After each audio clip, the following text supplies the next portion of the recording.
Les invito a abrir la Sagrada Escritura en la primera carta del apóstol Pablo a los Corintios, capítulo 1. Este es el tercer sermón de la serie que recién iniciamos. El título de la serie es La Iglesia de Dios, santos en un mundo malo.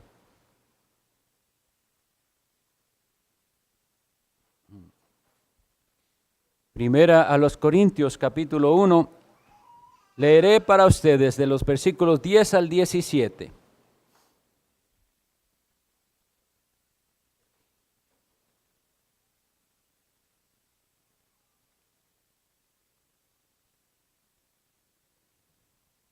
Os ruego pues, hermanos, por el nombre de nuestro Señor Jesucristo, que habléis todos una misma cosa, y que no haya entre vosotros divisiones, sino que estéis perfectamente unidos en una misma mente y en un mismo parecer. Porque he sido informado acerca de vosotros, hermanos míos, por los de Cloé, que hay entre vosotros contiendas. Quiero decir que cada uno de vosotros dice, yo soy de Pablo, y yo de Apolos, y yo de Cefas, y yo de Cristo. ¿Acaso está Cristo dividido? ¿Fue crucificado Pablo por vosotros? ¿O fuisteis bautizados en el nombre de Pablo? Yo doy gracias a Dios de que a ninguno de vosotros he bautizado sino a Crispo y a Gayo, para que ninguno diga que fuisteis bautizados en mi nombre. También bauticé a la familia de Estéfanas. De los demás no sé si he bautizado a algún otro, pues no me envió Cristo a bautizar, sino a predicar el evangelio, no con sabiduría de palabras, para que no se haga vana la cruz de Cristo.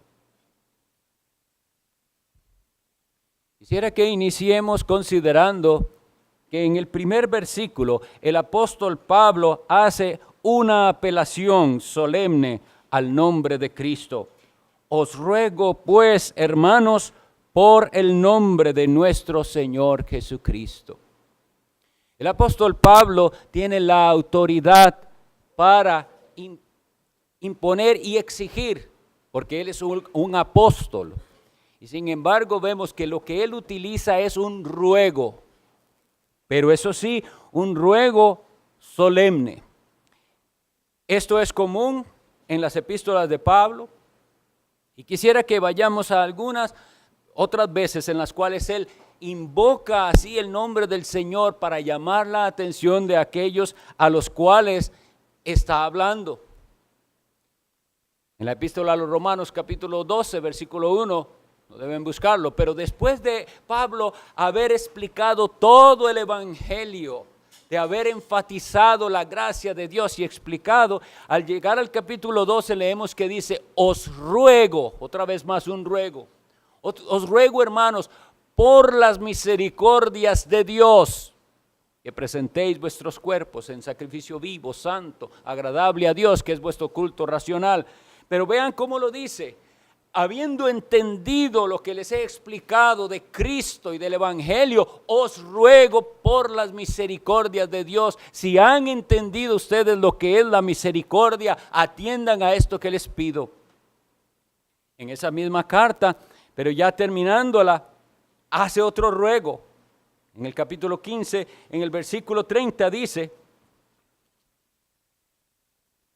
pero os ruego, hermanos, por nuestro Señor Jesucristo y por el amor del Espíritu, que me ayudéis orando por mí a Dios. Vean la apelación tan solemne, tan sagrada. Os ruego, hermanos, por el nombre, por nuestro Señor Jesucristo y por el amor del Espíritu. Trae un elemento más y siempre un ruego. En la segunda carta a los Corintios, capítulo 10, en el versículo 1, él utiliza la siguiente expresión.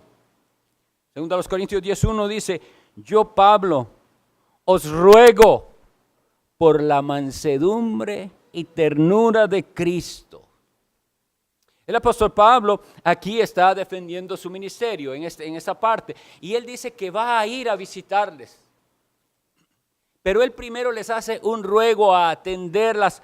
Porque él dice, si las cosas no, en ese capítulo 10 de la segunda de los Corintios, si las cosas no mejoran, yo voy a ir y no va a ser grata esa visita. Pero él primero les ruego, dice, os ruego. Y vean qué frase, por la mansedumbre y ternura de Cristo. Luego hay otras dos ocasiones en la carta a los tesalonicenses, 1 Tesalonicenses 4:1, cuando les dice, por lo demás, hermanos, os rogamos y exhortamos en el Señor Jesús, que de la manera que aprendisteis de nosotros, como os conviene conduciros y agradar a Dios, así abundéis más y más. Vuelvo a llamar vuestra atención a esto. Él está en la autoridad apostólica y en el derecho de exigir, pero él no lo hace así. Él ruega apelando al Señor mismo y dice, os rogamos en el Señor Jesús. Y cuando también tiene después que tratar el asunto de personas que andan desordenadamente, no trabajando, no ganando su sustento como se debe, dice, a los tales mandamos y exhortamos por nuestro Señor Jesucristo, que trabajando sosegadamente coman su propio pan. Este tipo de apelaciones que está haciendo el apóstol Pablo, debemos considerarlas en su seriedad y solemnidad, porque no las usa Pablo como hoy en día la gente usa el nombre de Dios, tomándolo en vano o tal vez tratando a veces de manipular a otros, como cuando la gente le dice a otro, mire, por amor de Dios, haga esto o lo otro. Y creen que invocando a Dios van a convencer a la persona de hacer o a veces de dejar de hacer algo. Pero Pablo no. Pablo, inspirado por el Espíritu Santo, hace un ruego en el cual él dice, os ruego por el nombre de nuestro Señor Jesucristo. Lo que significa es mediante ese nombre, mediante lo que han entendido ustedes que Él significa. Sea esta entonces la manera de introducir el mensaje de hoy. Hermanos, se nos hace un ruego a prestar atención en el nombre del Señor. ¿Cuántas veces los pastores ideamos maneras para captar la atención de las personas? ¿Y cuánto es molesto para algunos de nosotros, para mí en particular, ver la falta de atención y el moverse y el levantarse y el estar desatentos? Eso es molesto. Y uno simplemente pudiera imponer una regla más, prohibido levantarse. ¿Pero ganamos algo con eso? Más bien, yo les ruego, por el nombre de nuestro Señor Jesucristo, atiendan esta palabra que el Señor, que vamos a leer que es de Él, porque en ella, auxiliados por el Espíritu Santo, tendremos gran beneficio. ¿Qué es lo que les ruega entonces? Os ruego, hermanos, por el nombre de nuestro Señor Jesucristo, que habléis todos una misma cosa y que no haya entre vosotros divisiones, sino que estéis perfectamente unidos en una misma mente y en un mismo parecer. Yo quisiera primero explicar lo que esta petición no significa y cómo sería una mala interpretación de lo que el apóstol Pablo está pidiendo. El apóstol Pablo no manda ni espera que en la iglesia todos tengamos exactamente los mismos gustos, aficiones y preferencias. Eso no es así. Tenemos muchas ocasiones en la Biblia donde más bien vemos que es una bendición el que el Señor haya unido personas de trasfondos tan diferentes, con talentos diferentes, con habilidades diferentes, con inclinaciones diferentes a cosas, a vocaciones en la vida, no todos a lo mismo. Y les digo por experiencia, qué triste es cuando se malentiende esto, porque En el pasado sufrimos algunos estar en cierto lugar donde parecía que era obligado que a todos nos guste exactamente lo mismo y que a todos nos haga gracia exactamente los mismos chistes. No, el Señor no manda que tengamos el mismo gusto en comida. Unos prefieren italiana, otros china, otros...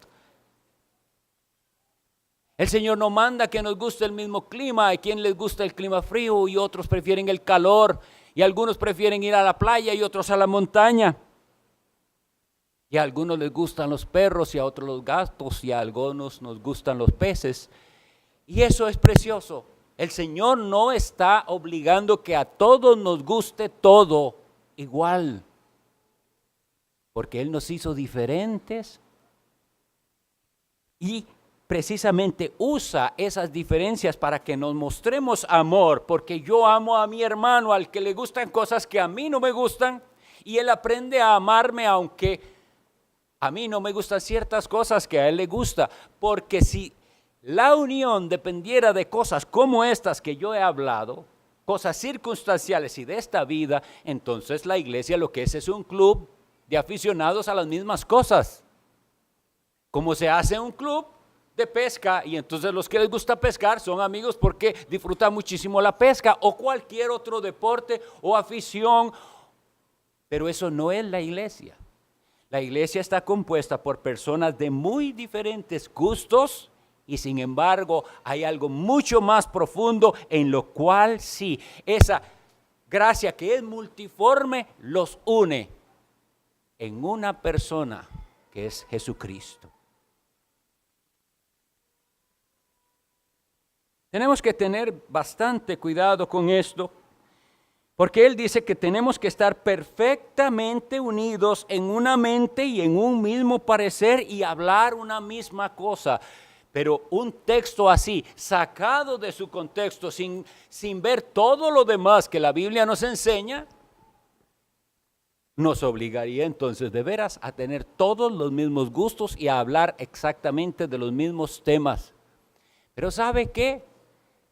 Todos los temas diversos que nos interesan van confluyendo siempre a un tema que le podríamos llamar el supertema sobre los demás. Comenzamos hablando de alguna afición y terminamos hablando de Cristo. Comenzamos hablando de nuestra afición por algo de la creación que nos maravilla, que disfrutamos y terminamos hablando de Dios, quien fue que nos dio esa bendición. Sea lo que sean sus gustos, a los cristianos los va a unir una sola cosa, Jesucristo y su evangelio.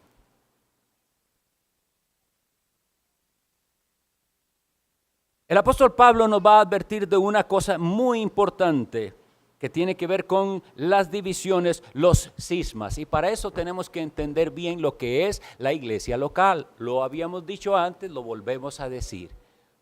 La iglesia, la asamblea de los que han sido llamados a salir de donde estaban y los convoca con un propósito. Y Cristo le da a ese significado de eclesía un nuevo y maravilloso significado, la iglesia.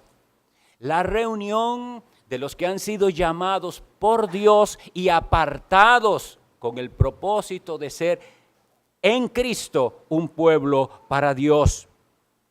Pero si nosotros no entendemos que esa iglesia tiene una expresión local, vamos a caer en tremendos errores. Voy a comentarles uno de ellos. Cuando la iglesia se llena mucho, nosotros hemos tenido este problema, ¿verdad? De que hay días en los que tenemos que ver dónde se va a sentar tantas visitas. Y hemos comentado al respecto de nuestro problema de espacio y alguien sale con una fácil solución. ¿Y por qué no hacen 2 cultos? La mitad de la gente va a una hora y la otra a la otra hora. Y eso nos demuestra un incorrecto entendimiento de lo que es la iglesia. Si nosotros hacemos 2 reuniones y a la primera reunión viene la mitad de las personas y a la segunda reunión la otra mitad, nosotros no tenemos una iglesia, tenemos 2 iglesias. La iglesia tiene que estar unida, es la asamblea, la reunión de los que ahora sí, en alianza y en pacto, pues, se unen para caminar juntos. Si nosotros no entendemos bien esto, entonces podemos caer en lo que hoy en día hay y abunda. Dividir la iglesia por generaciones y hacer grupos para esto y grupos para lo demás. Ya claro, hay ciertas ocasiones en las que un grupo puede reunirse, pero esa no es la iglesia. Parte de la iglesia se reunió con un propósito, pero esa no es la iglesia. La iglesia del Señor tienen que estar juntos adorando al Señor.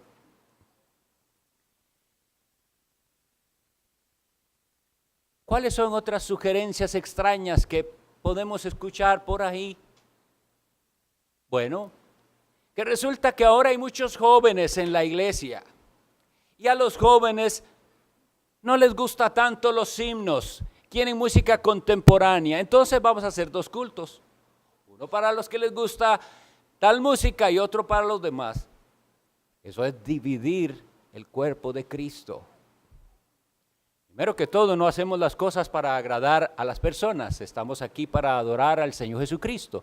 Pero lo que quiero decir es que la idea surge de no entender que ya entonces ya no tenés una iglesia, tenés dos iglesias, una que es conservadora y otra que no. La iglesia, la asamblea de los que Dios ha llamado, los ha llamado a salir del mundo, a abandonar el pecado y ahora así reunidos en Cristo a adorar a Dios.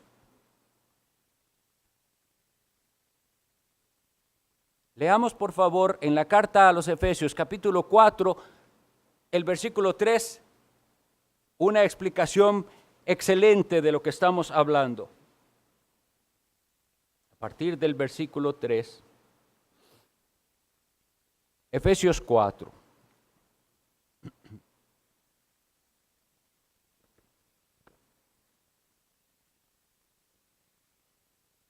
Versículo 3. Solícitos en guardar la unidad del Espíritu en el vínculo de la paz. Un cuerpo y un espíritu, como también fuisteis llamados a una misma esperanza de vuestra vocación, un Señor, una fe, un bautismo, un Dios y Padre de todos, el cual es sobre todos y por todos y en todos. Pero a cada uno de nosotros fue dada la gracia conforme a la medida del don de Cristo. El apóstol nos aclara que esta unidad es una unidad del Espíritu. Y nos dice que es en el vínculo de la paz. Si la unidad es del Espíritu, es decir, del Espíritu Santo, es una unidad que necesariamente tiene que ser en la verdad. No hay otra unidad agradable a Dios. Lo que suele llamarse el ecumenismo propone que los cristianos deben unirse y olvidar los diferentes tipos de iglesias, sus diferencias. Y no solo los diferentes tipos de iglesias, sino los diferentes tipos de religiones. Olvidar sus diferencias y pensar románticamente que todos adoramos al mismo Dios. Eso, la verdad, que suena a unidad. Pero no es una unidad en la verdad, sino a expensas de la verdad. Es decir, el deseo de unidad les lleva a pisotear la verdad. No puede haber verdadera unidad si no se basa en la verdad de Cristo. Y aquí nosotros decimos solícito, dice el apóstol Pablo, en guardarla. ¿Por qué será que nos dice eso? Porque eso es atacado constantemente. Van a venir ataques a la unidad de la iglesia para que hayan estas divisiones. Nuestro Señor Jesucristo, cuando Él ora al Padre en lo que solemos llamar la oración sacerdotal de Cristo, el Evangelio de Juan capítulo 17, versículo 23, dice, diciéndole al Padre, yo en ellos y tú en mí, para que sean perfectos en unidad, para que el mundo conozca que tú me enviaste y que los has amado a ellos como también a mí me has amado. La verdadera unidad en la verdad, que no depende de las circunstancias. La gente hoy en día habla de han caído en trampas realmente del demonio, cuando piensan en términos de unidad que no es una unidad espiritual. Nosotros aquí en la iglesia no tenemos que estar hablando de cuestiones, por ejemplo, raciales o de clase social. No hay aquí. No importa de cuál país usted, ni cuál es su procedencia, ni si usted tiene un alto nivel de educación o apenas aprendió a leer y a escribir. Nada de eso aquí importa, porque aquí todos tenemos unidad en Cristo, los redimidos, los lavados por la sangre del Cordero, no habiendo diferencias de esos tipos. Y cuando se comienza a hablar de ese tipo de cosas y de tratar humanamente de sanar lo que solo Dios por su Espíritu Santo puede hacer. Yo a veces, ustedes saben que por la gracia de Dios nosotros tenemos gente de varios países aquí. Tenemos bastantes hermanos que son de nuestro país vecino de Nicaragua, son bastantes, y de otros países. Y a veces hasta oigo bromas entre ellos, y yo no sé si soy yo, pero a mí eso no me gusta. Nosotros aquí no, se le olvide a usted, aquí somos cristianos, que de paso, algunos quiso Dios que nacieran en Nicaragua, otros en Costa Rica, otros en El Salvador, y otros en Venezuela, y otros en la República Dominicana, y otros en California. De donde sea que el Señor nos haya querido hacer nacer, eso no tiene que ver. Aquí somos uno en Cristo. Esa es la unidad de la que está hablando el apóstol Pablo, no algo fabricado por nosotros, sino uno en Cristo. El apóstol sigue diciendo, estamos en 1 Corintios 1:10, 1:11, dice: porque he sido informado acerca de vosotros, hermanos míos, por los de Cloé, que hay entre vosotros contiendas. Quisiera llamar la atención sobre algo importante aquí. Y es esto: ¿es apropiado pedir ayuda para otros? Es apropiado. Cuando se hace apropiadamente, no es un chisme. No es que los de Cloé van donde Pablo y le dice: hay problemas en Corinto, pero no diga que yo le dije. Y él no puede, así no es como se maneja el pedir ayuda para otros. Los de Cloé me dijeron, sí, yo les dije. Lo que fui, no está claro aquí si es que Cloé era parte de la iglesia de Corinto, un visitante de la iglesia de Corinto, pero esta señora y su familia conocían tanto a Pablo como a la iglesia de Corinto.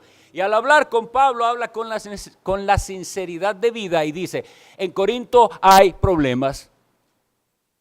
Apóstol Pablo, en Corinto hay estos problemas. Vimos que ahí la gente se están peleando, hay contiendas. Entonces, tengamos claro esto. Nosotros debemos tratar las cosas bíblicamente. Si podemos tratar con nuestro hermano según las reglas de Mateo 18, primero en privado, luego con testigos, etcétera, el modelo de disciplina. Pero si hay algo en el que yo tengo que ir y pedir ayuda para mi hermano, es válido que lo haga con sinceridad y no, como les dije, diciendo: pastor, es que yo vi y este problema, pero no quiero que diga que yo lo dije. Ahí sí hay un chisme. Usted tiene que poder decir con sinceridad cuál es su preocupación por los hermanos, por la iglesia, por el grupo donde vio una acción incorrecta, y expresarla no ¿por qué lo hizo Cloé y su familia? ¿Qué los motivó? ¿Nada más hablar mal de los corintios? No, porque el amor es lo que lleva a que ellos estén dispuestos a buscar ayuda. Los hermanos en Corinto no están pidiendo ayuda por esto, pero yo los amo y traigo a su conocimiento, Pablo, este problema. Y esto digo porque nos daremos cuenta al final de la epístola que hay toda una comitiva de corintios que llegan donde Pablo, y hay cosas que Pablo tiene que contestar, hay dudas que ellos tienen. Pero ellos no hablan de sus problemas así. Y esto nos hace pensar una vez más en nuestra fragilidad. Nosotros no nos vemos los pecados que tenemos. Los pecados nuestros son fáciles. Los demás sí los ven, nosotros no. Igual como es fácil para nosotros ver los pecados de los demás en lo que están fallando. Pero esta familia de Cloé actuó entonces correctamente e informó al apóstol Pablo. ¿Y qué le informó? Eso, que habían divisiones, que unos estaban siendo partidarios de Pablo y otros de Apolos. Habíamos explicado quién era Apolos, un hermano elocuente, poderoso en las Escrituras, pero que en sus inicios tuvo que ser también enseñado por Aquila y Priscila, su mujer, más exactamente en el camino del Señor, y parece que el Señor lo levantó en su ministerio. Y estuvo ahí en Corinto también. Luego dice que también Cefas. Cefas es el nombre arameo que el Señor Jesucristo le puso a Simón. Tú te llamarás Cefas o en griego Pedro. Y como les decía, ¿cómo hubieran solucionado esto los que hoy en día son supuestamente expertos en iglesias? Simple, hagamos esto, vea.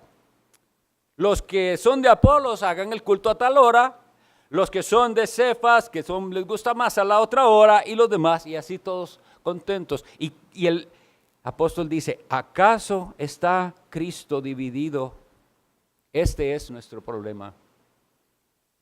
La iglesia es el cuerpo de Cristo. Cristo es la cabeza de este cuerpo. No es un cuerpo desmembrado. Es un cuerpo unido que trabaja en unión. En Cristo nosotros somos un cuerpo completo. Aquí mismo en los lagos donde funciona una iglesia, aquí somos el cuerpo de Cristo. No nos falta nada. Cristo nos da todo lo que necesitamos. Él como cabeza nuestra. En este sentido, la iglesia de Cristo está completa en Él. Hay otros sentidos en el que en la Biblia se nos dice de la iglesia como algo en proceso. Por ejemplo, cuando se nos da la ilustración de la iglesia como una edificación, no está completa todavía. El Señor sigue añadiendo piedras vivas al edificio de su iglesia que está construida sobre el fundamento de los apóstoles y profetas, que es Jesucristo mismo. Y ahí se nos da otra ilustración de algo que sí va todavía la edificación no se ha terminado, seguimos en edificación y construyendo.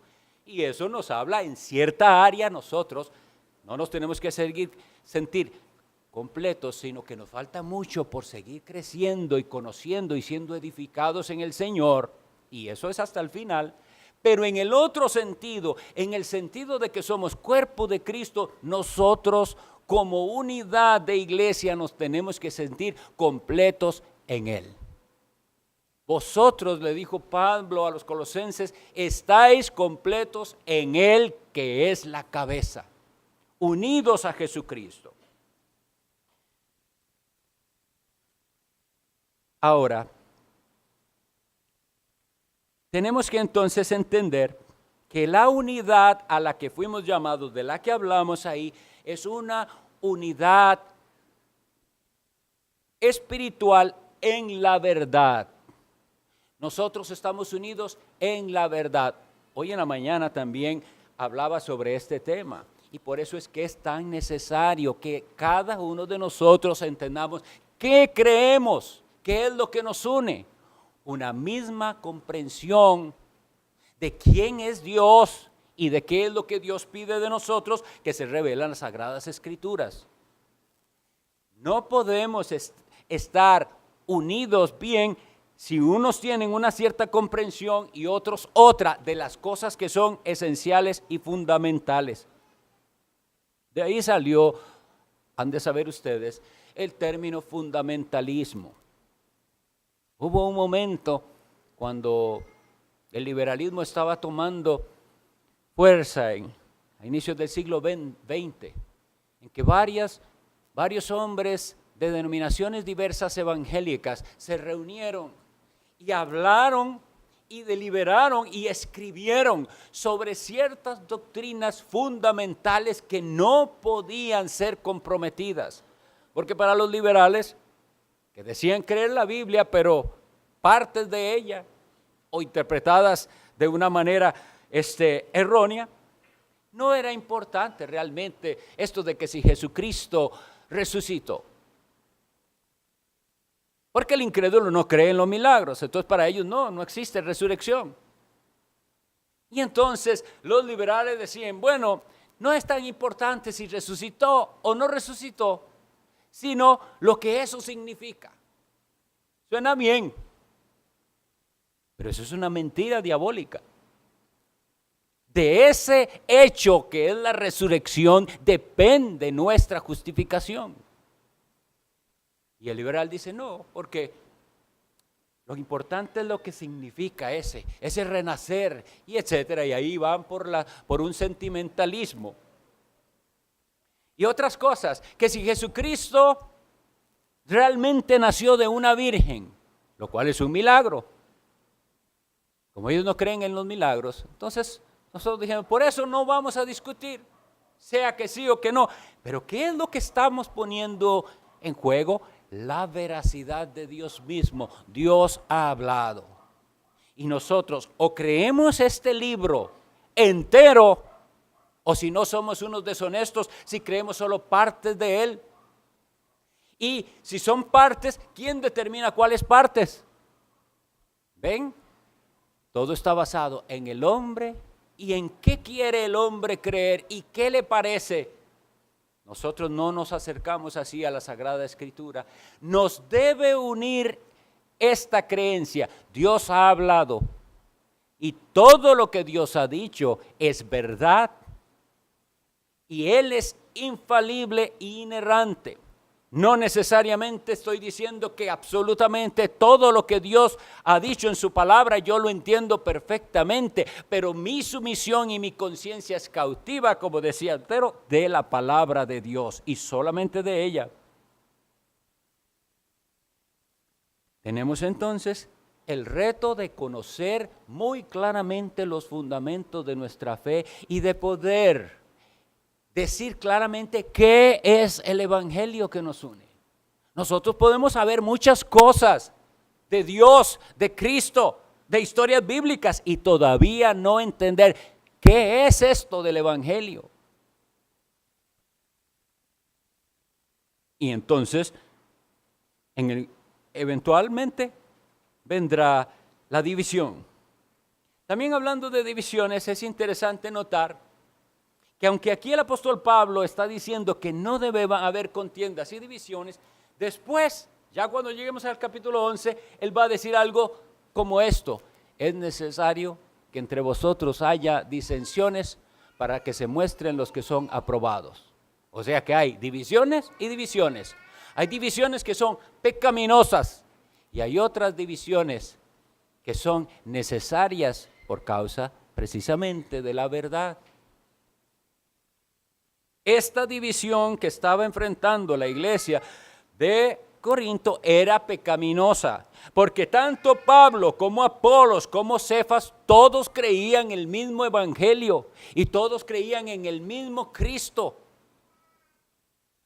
Era una división pecaminosa completamente carnal y completamente de preferencias personales.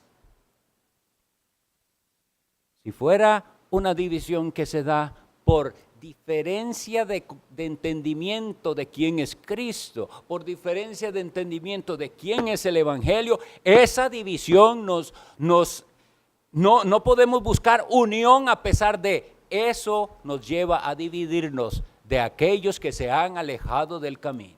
Y entonces más bien es nuestro deber apartarnos. Y aquella división no es pecado, sino es por lealtad a Cristo. Pero debemos de tenerlo bien claro. ¿Cuántas iglesias? Una vez escuché unas historias que estaba diciendo, traté de ya no recuerdo cuándo fue que lo hice, era Tim Conway y él lo iba leyendo como datos históricos. Era triste, era sobre una iglesia presbiteriana en alguna parte de Estados Unidos. ¿Y cómo llegó la primera división a esa iglesia? Porque unos hermanos estaban de acuerdo en poner florero y otros no. Se dividió una iglesia. Para que vean que eso es pecado, eso es carnalidad. Y después, esas iglesias que se dividieron, él iba comentando, al final llegó a ser yo no sé cuántas iglesias y todas eran por divisiones pecaminosas y no por extensión del reino de Dios. Tenemos que tener bien claro que Cristo no está dividido. Nosotros creemos en un solo Señor Jesucristo y en un solo evangelio. ¿Acaso está dividido Cristo? Dice Pablo. ¿Fue crucificado Pablo por vosotros o fuisteis bautizados en el nombre de Pablo? Y aquí voy a tomar unos minutos para recordar el significado del bautismo. El bautismo representa nuestra unión con Cristo. Y nosotros, todo cristiano es bautizado en el nombre de Jesucristo. Y necesitamos entenderlo así, porque si no, caemos en el error que algunos han caído de pensar que la validez del bautismo es por quién realiza el bautismo o por cuál iglesia en particular administra el bautismo. Tanto que hay un cierto tipo de iglesias, y de hecho yo pertenecía a una por muchos años. Esto se llama el landmarquismo. Ellos no aceptan bautismo de nadie más, solo de su denominación. Y aunque usted sea otra clase de bautista, si no es de esos y llega a su iglesia, debe volver a bautizarse. ¿Por qué? Porque se le está dando un entendimiento incorrecto de qué hace válido el bautismo. Pablo les dice: la validez del bautismo de ustedes no es porque yo se los haya hecho. De hecho dice, yo no fui mandado a esto. Vemos en esto que los apóstoles siguieron el ejemplo de Cristo, porque de Cristo también se dice que Él no bautizaba, sino que mandaba a sus discípulos y ellos bautizaban. Los apóstoles parece que hacían algo similar, establecían las iglesias, los ancianos, y entonces los ancianos comisionados a la tarea de administrar las ordenanzas, o aquellos a los cuales la iglesia confiriera esta autoridad. Tengamos tranquilidad. Algunos me han preguntado de esto y por eso lo estoy también recordando. Su bautismo es válido si el día que usted fue sumergido en las aguas, fue sumergido en el nombre del Dios único y verdadero, que es el Padre y el Hijo y el Espíritu Santo. Y si ese bautismo es un testimonio verdadero de que usted ya en su corazón había muerto al pecado y había resucitado a una vida nueva con Cristo. Y si eso era cierto, si usted ya estaba por la fe unido a Jesucristo, aunque la iglesia de la cual usted venga no sea tan bíblica como usted hubiera deseado, ese bautismo es hecho en el nombre de Jesucristo, porque Jesucristo fue el que comisionó a sus discípulos a bautizar cuando Él dijo: toda potestad me es dada en los cielos y en la tierra, por tanto, dice, id, haced discípulos, bautícenlos en el nombre del Padre y del Hijo y del Espíritu Santo, enseñándoles que guarden todas las cosas que os he mandado. Ahora, si es una iglesia herética, eso mejor lo vemos caso por caso, porque hay ciertos lugares que aunque diga el título iglesia, ya no son iglesia. Han llegado a un nivel que se han apartado de la verdad a tal punto que entonces yo consideraría que esa ordenanza no es correcta. Pero entonces Pablo les dice: ¿Entienden ustedes lo que pasó en el bautismo? Ustedes no fueron bautizados en mi nombre, yo simplemente fui a los pocos que bauticé el instrumento de Dios para administrar la ordenanza, pero ustedes son bautizados en el nombre de Cristo. Y esto nos da un argumento también, si algunos alguna vez tienen alguna discusión o debate con la rama pentecostal unitaria que dice que el bautismo en el nombre de la Trinidad es inválido y que el bautismo solo es válido si es en el nombre de Jesús.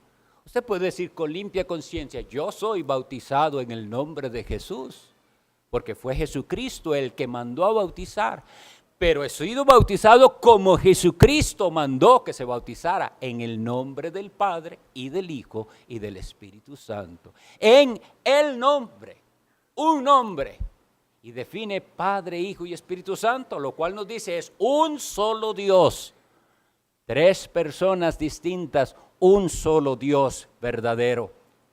Estamos unidos entonces a Cristo y unidos. Todo el que verdaderamente está por la fe unido a Cristo tiene que estar y tiene que procurar unirse a su cuerpo, que es la iglesia. Por eso no hay cristianismo sin iglesia, no hay. No existe en la Sagrada Escritura cristianismo sin iglesia. Estamos unidos al cuerpo, no hay miembros sueltos, sino que estamos unidos en él.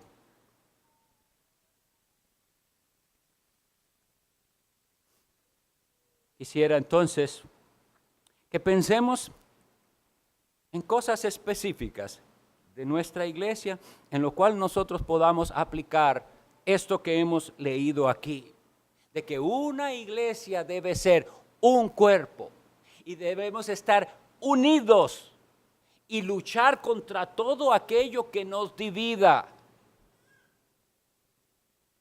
porque lamentablemente es nuestra tendencia pecaminosa. Cuando usted vino a la iglesia, estaba ahí aisladito un poco porque todavía no conocía personas y eventualmente conoció un grupo de amigos. Estoy hablando, digamos que hipotéticamente, pero también por algo que he observado. Y entonces todavía en ese tiempo le interesaba cuando veía una nueva cara ir a decirle, ¿y usted de dónde viene? ¿Y usted de dónde es? Yo también hace poco que vengo. Y había esa actitud. Y se formó lazos de unión. Pero después ya se hizo de su grupo de amiguitos con los cuales conversa cada vez que venimos a la iglesia. Y entonces ya no me interesa si vi caras nuevas o no. Ya tengo mi grupo de amigos. Y hermanos, eso es pecado, porque usted está haciendo una división entre los que ya nos conocemos y los que no nos conocen. Yo sé que en una iglesia y conforme vaya creciendo, esto no es fácil. Los que se sientan aquí tienen menos oportunidad de conversar con los que están por allá. Pero no es que abandono la tarea, es su deber y es mi deber, y por eso es que insistimos tanto. A la iglesia llegamos temprano para saludar a todo el que yo pueda y de alguna manera irlo conociendo poquito a poco, sí. Con algunos Dios nos concederá mayor afinidad, mayor empatía y nos hacemos más amigos que de otros. Está bien. El Señor mismo en su círculo tuvo unos más cercanos a Él. Y podemos leer en el Evangelio que Pedro, Jacobo y Juan andaban más cerca del Señor. Es válido que usted tenga hermanos más cercanos que otros. Lo que no es válido es que usted se porte como si este grupito con el que usted anda es su pequeña iglesia. De los de allá no sé casi nada. Pecamos si nos comportamos así. Sea que el Señor nos haga crecer más a lo que Él quiera, nosotros tenemos que estar comprometidos con la unidad. Y la unidad es en el amor de Cristo. Y esa unidad se da si nosotros estamos verdaderamente preocupados los unos por los otros. si nosotros nos interesamos sincera y genuinamente los unos por los otros. Volvamos a este ejemplo de Cloé. ¿Prefiere usted decir, no, yo prefiero no meterme en problemas? ¿O va a usted ser valiente como los de Cloé y decir, mis hermanos tienen problemas y yo no me voy a quedar así? Ya yo le hablé, pero no parece que tenga yo las herramientas. Veo que lo que necesita es ayuda pastoral. Pastor, mi hermano tal, o lo que vi. Tiene todo. Y los que se unen a esta iglesia sepan que eso nosotros no estamos actuando de una manera de espionaje. Es nuestra actitud para con todos. Es por amor y por el interés de las almas que vamos a hacer algo así. Nunca es por acusación, porque el que así actúa se nota. No es por amor que está actuando. Hagamos como Cloé, seamos sinceros y traigamos las cosas. Y cuando se nos pregunte, sí, yo fui el que dije porque me preocupó lo que vi, me preocupó lo que escuché. Y quiero colaborar en la unidad de la iglesia, no quiero verlos divididos y que sigan divididos. Seamos entonces cada vez más sinceros, más involucrados, más amorosos.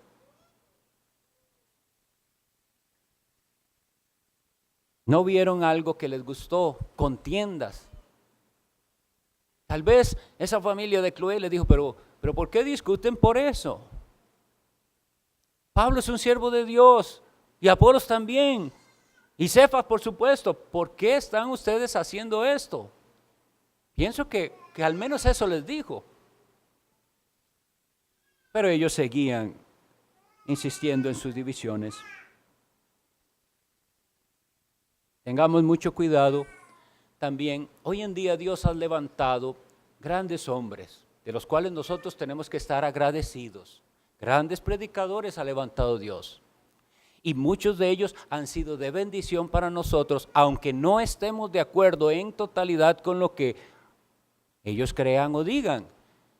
Pero Dios los ha usado para levantar la bandera de la verdad y del evangelio. Y ustedes saben que muchas veces los citamos, pero cuidémonos de ser seguidores de hombres. Son hombres que por la gracia de Dios han podido llegar y hablar con claridad del evangelio, y Dios ha usado sus mensajes para despertar conciencias y cambiar a algunos. Gloria a Dios por eso, pero no somos seguidores de hombres. Tengámoslo bien claro, porque llegará el momento en el que aquel hombre que tanto apreciamos y cuyo ministerio fue de tanta bendición para nosotros, nos defraudará diciendo o haciendo algo que no es bíblico. Y entonces yo tengo que saber a quién sigo yo. Es a Jesucristo, es a Él. Cuando no se hace así, ¿sabe cuál es la actitud? La gente está estudiando un tema y tiene dudas, y lo primero que hace es pensar, ¿y qué piensa este? ¿Qué piensa MacArthur? ¿Y qué piensa R.C. Sproul de este tema? Como que eso va a determinar las cosas. No, ¿qué dice la Escritura? Primero que todo.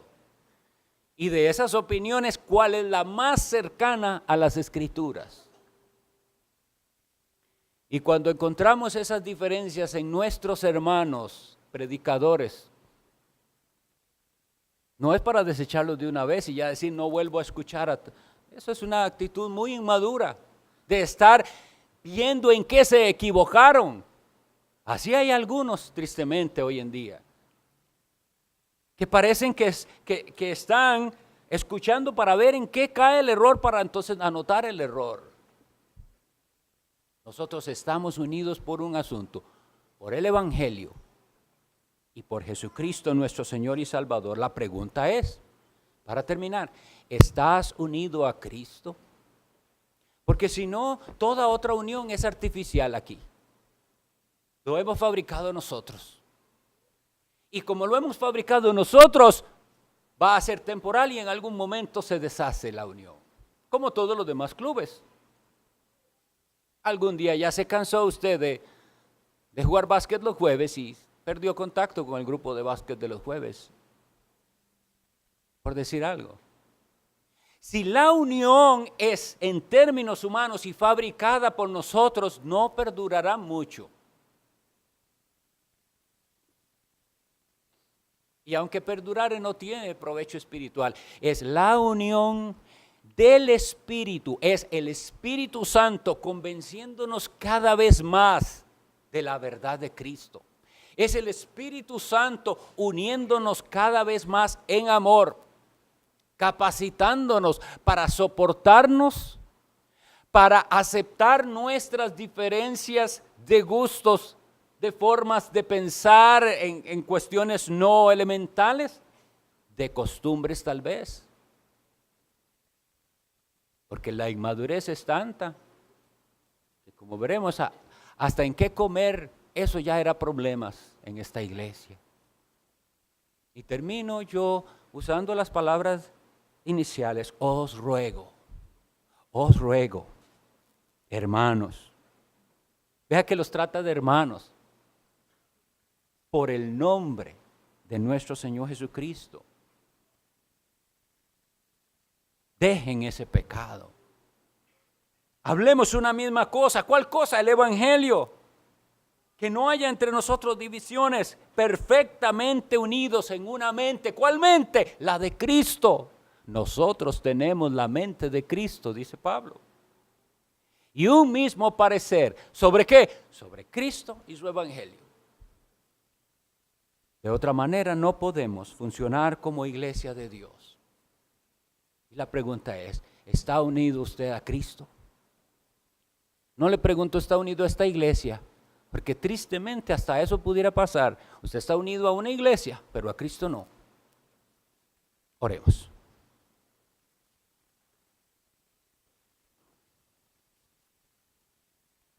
Bendito Dios, Padre de Jesucristo nuestro Señor, te damos gracias por tu palabra que hemos podido leer y por el auxilio de tu Espíritu Santo que vino para hacernos entender.